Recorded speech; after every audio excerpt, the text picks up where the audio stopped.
So, where the heck have I been? So, hey, what's up, y'all? It is Fran Lavoie, and I'm back after a long hiatus. The last video I did was about Charlie Kirk. I had done some videos before then or after then, but I just never put them out, not because I was afraid. I did get some backlash on the Charlie Kirk and my thoughts, but who cares? The video is still up. As you guys know, I am building my new YouTube page, but I took a hiatus because I am pleased to announce there we go. Wait, right? There we go. I'm pleased to announce that I went back to nurse practitioner school. God just kept urging me to do it. And I had to take a predictor test that if I didn't pass it, I would not move on in the program. And voila, I passed it. And I'm so grateful. So from about end of September to this past week, I have been studying outside of living my life, and I'm so grateful that I passed it. So I just need to hunker down. And now, not that things will be easy, but things will definitely be a lot smoother since I passed that exam. So I'm so grateful. I praise God truthfully, because I was like, what? Am I going to pass this? Am I not? But when God really wants you to do something, He's going to make sure that it happens, whether you do it, whether you know, God is just amazing. He's going to make sure. So I am back and I'm better. Shout out to me. And, shout out to God more than anything, above all else, because He is literally the reason why I passed. I would not have passed this exam had it not been for the Lord, truthfully. And I'm so grateful because, man, like, you have no idea the struggle taking that exam was. So for my nurse practitioner students out there, my nursing students out there, this is the APEA, the APPEA predictor. APPEA or APEA has been around for some time, helping nurse practitioner students with educational resources to pass the predictor exam. What the predictor exam is a predictor. It basically, based on your health assessment and physical, pathophysiology and pharmacology classes that you take, which we know affectionately as the 3 Ps. Though that test is based on the 3 Ps. So the idea of the test is to see, based on your knowledge of the 3 Ps, everything that you learned in that class, will you be able to pass the National Nurse Practitioner exam? There's, I think, a couple of boards that you can sit down and take the test with. And so I was very grateful, very pleased to say, I'm just trying to see if I could turn. They tried me with this light. Based on that, the national average was a 67%, and I got a 76, and I am just beyond floored, because I had plenty of opportunities to give up. I submitted a request to withdraw because I hadn't taken my 3 Ps since 2023. I had some issues with financial aid. As a result, I had to withdraw from the program at that time that I had last taken those 3 Ps. So I'm 2 years out. I even went to another NP program because this is a postmaster master certificate that I'm doing. So with this postmaster certificate, that means I already have a master's degree in nursing education, which I use. I work as an adjunct professor at the nursing school that I graduated from. But as a result, I didn't remember a lick of nothing. And those classes are what they call the weed out courses, meaning, look, if they could weed you out, they will with that, because it's a lot of information going into cellular biology.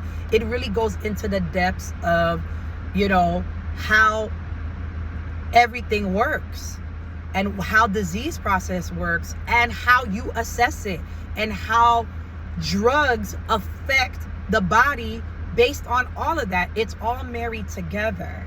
So as a result, I had to remember all of that in order to pass this test, and I hadn't taken that class in 2 years.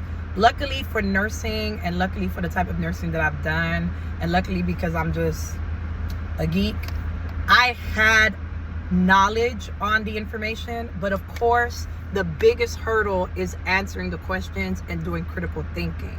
So sometimes you can know information and not know how to critically think based on the questions that they're asking. And we all know, if you are a nurse, an LPN, yes, I consider my LPNs nurses because you had to take an NCLEX. Even being a certified nursing assistant or PCT, you know how tough it is to answer these questions, even though you know, theoretically, you know the information. So yes, that was the biggest hurdle. I had offers to cheat. I had people telling me, look, I got you. I'm not going to put them 100% on blast because they're going to see my face and know, but you know who you are. And it's nothing, no shade. Like, I appreciate it because they had taken the test in another program before me. And I've always been in limbo with this nurse practitioner because I just felt like, God, are you really calling me to do this? Because there was always an obstacle along the way. But I'm grateful to say that I did it, and it was only the Lord that got me through, truthfully. There's nobody else that could have did it, you know, truthfully. All right, y'all, I got my Starbucks fix, and I'm on my way to the trabajo, or my job, as they say in Spanish, travail, in Creation Creole. But yeah, so when God tells you to do something and you position yourself to do it, and I'm talking about the God Jesus Christ, you know, when God tells you to do something, because I don't subscribe to other gods like that, you know, but when he tells you to do something, it doesn't matter if it was 20 years ago. It doesn't matter if it was 2 days ago, 2 minutes ago. I am a living witness over and over again. If you position yourself to do it, even when things look bleak, because it was looking bleak for me. Okay. I did not know any of that information. During in the APEA or APEA platform, the school, gave us the opportunity to take the test blindly, and if you passed, then you were done with that particular proficiency exam course. It was kind of like a prep course alongside my clinicals, because I went straight into clinicals after this because I had already taken the classes, the didactic or the classroom courses I needed to. But there's still like a classroom component to kind of keep us together. In that classroom component for the test, the deal was, hey, you already took these 3 Ps. Remember, I done took them 2 years ago, so I didn't know what I was doing. At least I didn't think I knew.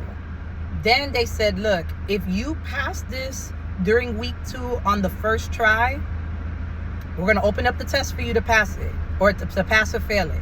If you pass it with a 67 or up, you're done with the class. You don't have to worry about nothing no more.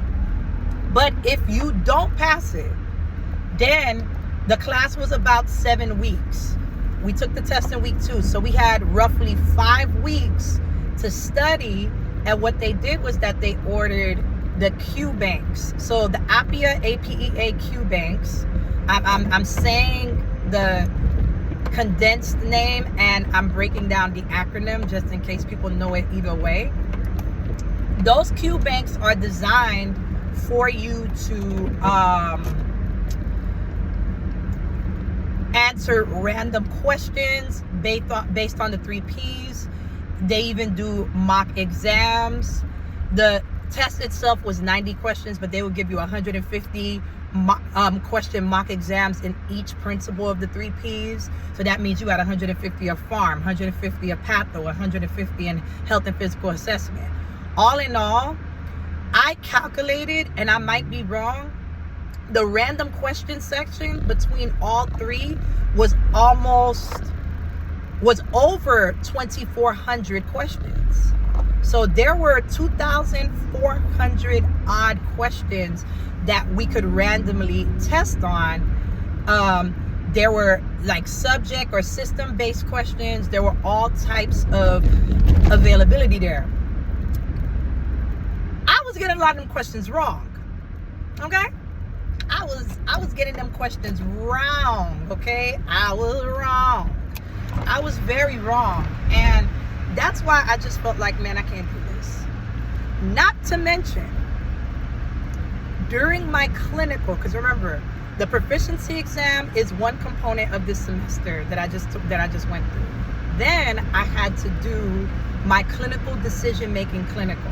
So I just said the name of the class. So for those, y'all might peep which school I was at. I am a student as well as I am a teacher. Before I was a nurse, I was a licensed educator. I'm in both sides of the bargain now. Let me tell y'all, your girl wasn't following directions when it came to inputting patient encounters. So part of my class was inputting patient encounters, meaning the patients that I saw in clinical, I had to input them. I keep looking to the side crazy. If my eyes look crazy, it's because I'm trying to, do hands-free and drive. But basically, I put in paragraphs where I shouldn't have, and I got denied those patients twice. At about week 4, mind you, the clinical is about 5 or 6 weeks. And at about week 3 or 4, I had 63 patients out of the 70 that I needed. So that means I was almost done, right? That lady denied me twice. And it's not her fault because she's technically doing what she's supposed to do. What I wish she would have done was, when I made the mistake a second time, I wish she would have emailed me, gave me a heads up, and been like, hey, I'm about to deny you because you didn't follow my direction again. That's what I would have done as a current college professor who I hold people's grades in their hand for nursing school, which this is not nursing school, this is nurse practitioner school, but it's like, I just would have done that. Did my professor do anything wrong? No. She was very technical. She was very thorough. Did I think that she could have been a lot warmer and giving me more of a chance? Absolutely. But it is what it is. She was a stickler, and I fools with it, right? Do I want to be a stickler like that? I don't. Am I a stickler as a professor? In a lot of ways, yes, but not like that. I would have gave my students a chance. That's just mine. Now, on top of that, my preceptor is great, but he just was not turning in my evaluations where I needed to so that I could get grades in on time. So my professor was looking at me kind of crazy. She put me on a performance improvement plan because I needed 70 cases by a certain time, and I only had 2 cases that she had approved. And I had to have 90 hours, and my preceptor wasn't checking his email, and he was not approving my hours. So it was funny because I knew I was doing the work. I just wasn't doing the way she wanted me to. So I remember one time she said, well, can't you just go every day to the clinical? You have plenty of time to do it. Can't you just go every day and you'll get the 70 cases, because you can see about 10 patients a day in the 2 weeks, and you'll have more than enough. So I was joking, but she didn't take it as a joke because she's that kind of person. I said, well, Professor, if you give me $5,000 today so that I can miss work and take a small sabbatical so that I can not make money and have money given to me, I will gladly go every day. And when I tell you she didn't laugh, she just did a because I truly believe that she wanted me to succeed, but I also understand that she wasn't really thinking, she didn't know my situation. It is what it is, right? Excuse me. Needless to say, I got a 92%. I got a 92.1, 01%. I got an A because I inputted my stuff. And mind you, I'm going through all of that, working. You guys know that I have a couple of businesses that are still going. I'm still making my little coin, and I'm still educating people in music. I had performances, I had a lot of things, and there were a lot of things that I canceled too because I wanted to make sure I got this correct. So I was busy. So I had all that going on. But when you're a professor, and I've been there, I try to be empathetic to my students, but also this is kind of a big deal when you're in school. You chose to be here somehow, some way. It was paid for by you or by financial aid. You're an adult, so you got to get her done.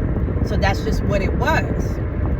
So, also on top of me having a personal life, and just all that, being in church, serving, trying to maintain my relationship with God that, is a up and down. But the point is that I made it, right? By God's grace. Am I done with the program? I'm not done with the program by far. Shout out to Portia Williams. By far, I'm not done with the program. I'm not done with the program. I have 11 months left.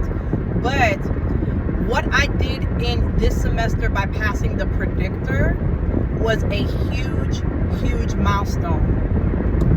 Shout out to my student services advisor. She always knew that I could do it. Shout out to my therapist. She believed in me. Shout out to certain special someones in my life. Notice I said someones, just so y'all don't assume. And you can take with that information what you will. But shout out to them because when I wanted to give up, they didn't give up on me. I can shout out these two people. Shout out to Sandra Util Okechukwu.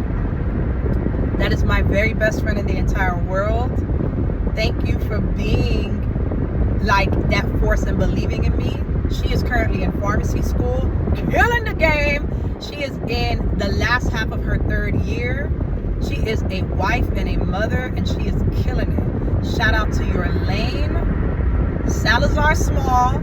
Sorry, don't know the married name, but love hubby. But she is a labor and delivery nurse, and she's doing a postmaster's certificate, okay? She got her master's and doing a postmaster's too. So shout out to you, mother and wife, nurse manager, out here killing it. And she was like, girl, in her Brooklyn, New York accent, girl, you finna do this. You better stop playing. And just shout out to so many people. Barbara Oguntola. I love you, Barbara. Thank you for being there. And just shout out to so many people. Child, I was supposed to hang out with my homeboy, and he was like, nah, you got to take this test. So shout out to him as well. When I tell you I'm so grateful, because nursing was not my first choice. I didn't necessarily want to be a nurse more than I just wanted to help people. And when I was in nursing school, I fell in love with nursing. When I got out into nursing school, I was disillusioned by the bullying, just time management, prioritizing care, all those things that scare you. But I was also hindered by myself and allowing all those things to affect me. Were people mean? Absolutely. Should they have been mean to me? Absolutely not. I'm not going to sit here and say that I've been perfect as a nurse either. But I'm also going to say that I always try to not eat my young the way that I was chewed up and spit out. Okay? I always try to be accountable. I always try to apologize, because sometimes we say and do things we don't realize how we're coming off. So accountability and responsibility go a long way in my life. And I value it as a virtue, truthfully.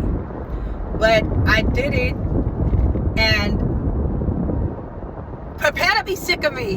No, I'm going to be a lot more available to do performances. I'm actually performing this coming Saturday, and I'm grateful to continue to be asked to perform. Thank you for all the requests and the love. I've not been able to do as much, but I'm so grateful that people remember me and remember my music.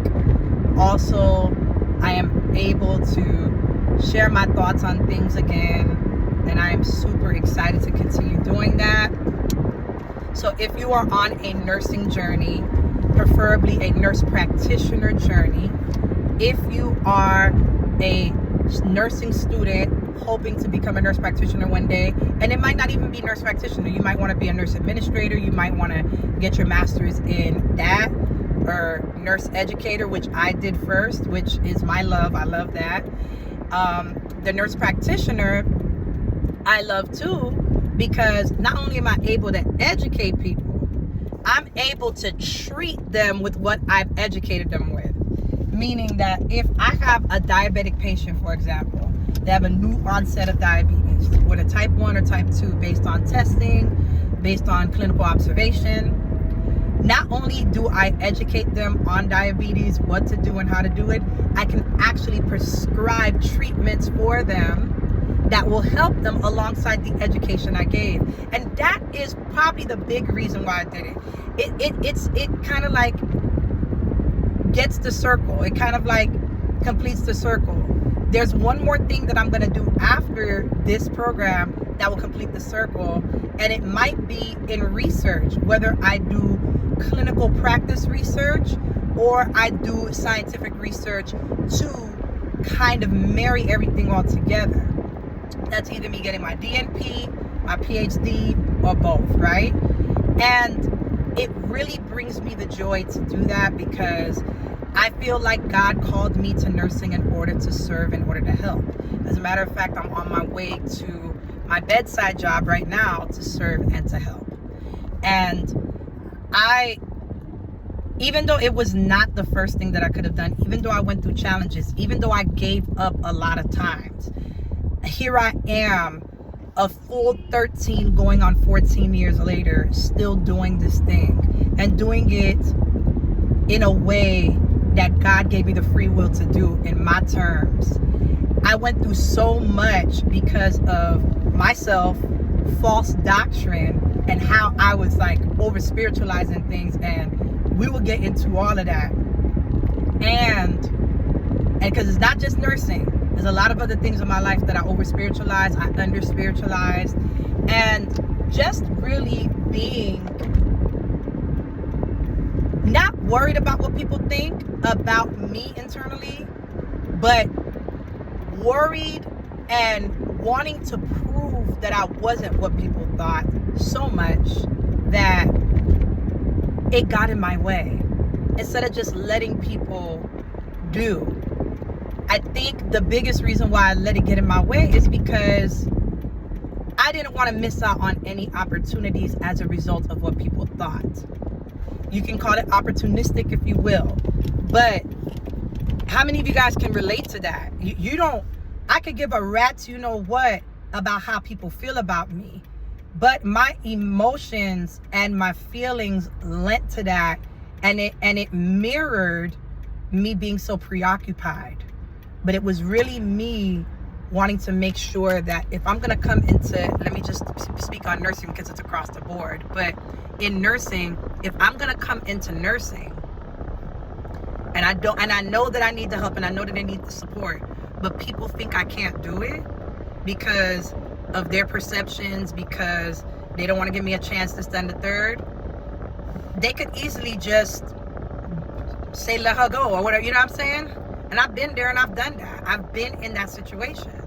So that is the reason why I feel like I went through so much, and it contributed to me not feeling like I could do this exam. And I was ready to withdraw, and God was giving me the okay to do it. And I've been confused for years. I was like, God, you want me to be a nurse practitioner? Why would you say yes then no? Say yes then no. And so I'd been hearing from so many people like, you could do whatever you want. God gives us free will. And I didn't understand that. But what I understand now is that God would have never struck me down, and he would have never been mad at me if I decided to withdraw. But when God speaks to you and leads you down a path to do something, it is his preferred path for you. So the reason why I was putting myself through so much misery, misère, all that stuff, all this tormento, you know what I mean, tormenta, the reason why I was putting myself through all that is because I wanted to do what God's preferred path was for me, okay? Even if it felt crazy, even if it felt like I wasn't connected to it. I can get into that in another video, but as I was ending this video, because I want to pray before I go into work, which I always do, because stuff be wild. You be needing the covering of Jesus, even to go to Walmart, as they said. I just drop down in the comments if you feel what I'm feeling. If you've gone through what I've gone through, if you've had less than enough time that you thought to prepare, and here you are on the other side. And if you didn't pass, whether it be the NCLEX, whether it be a class, whether it be, are you going to go back and do it again? Did you do it again? I want to hear. And it doesn't even have to be my path. It could be several different paths. Drop down in the comments. I can't wait to hear from you. God bless you. Like I said, prepare to be sick of me. And I hope to see you guys in the next one. Peace.